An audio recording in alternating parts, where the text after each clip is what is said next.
So we've seen a tumultuous week, yet another tumultuous week in UK politics. It looks as if we're set up for another. Deals that were said to be done with pro-EU Conservatives look as if they've fallen through, and we could end up with more threats to Theresa May next week. Are we? I mean, never-endum is the phrase that we used to talk about when it came to referenda on this subject. Now it seems we're in a sort of almost endless Brexit negotiation phase. And there'll be some of your viewers who won't be, thankfully for them, closely familiar with the detail. Really? But it's so simple. I know. What is clear is that a promise was made to a group of Conservative backbenchers earlier in the week to get them not to vote against the government on the issue of Parliament getting a binding vote. Now, what was promised behind closed doors now needs to be written in legal text, and this is what is being disputed. And if you are trading sterling over the next 72 hours, you will. This is the key call.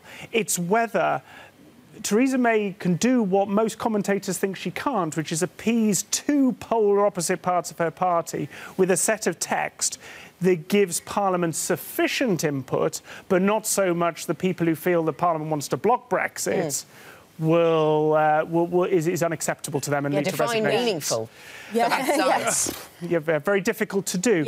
What you see going forward, actually, on the whole Brexit negotiation is whether, actually, that timeline of March 2019 is now tenable, given we were expecting a deal in June.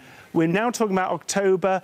The amendment we're talking about may give Parliament a vote in February. That is getting so close to the deadline that maybe there'll be an extension of Article 50. Yeah, well, I'm really glad you brought that up, because we've actually been hearing that the EU might tolerate some sort of extension of that, even if it's only for a couple of months or so. Would that make a material difference? Well, any time extension will make a material difference, given the lack of preparedness for either a cliff edge or indeed the transition that's potentially running from March 2019 to December 2020. What's interesting about this is, if you think of it through the eyes of the European Union and the European Commission, it's not unhelpful for them to say, look how difficult it is to go through the Article 50 process. If that must be extended because it's such a fraught process, that sends quite a strong message to other separatist movements. If you're worried about contagion, it's not the most difficult concession for the EU Commission to offer.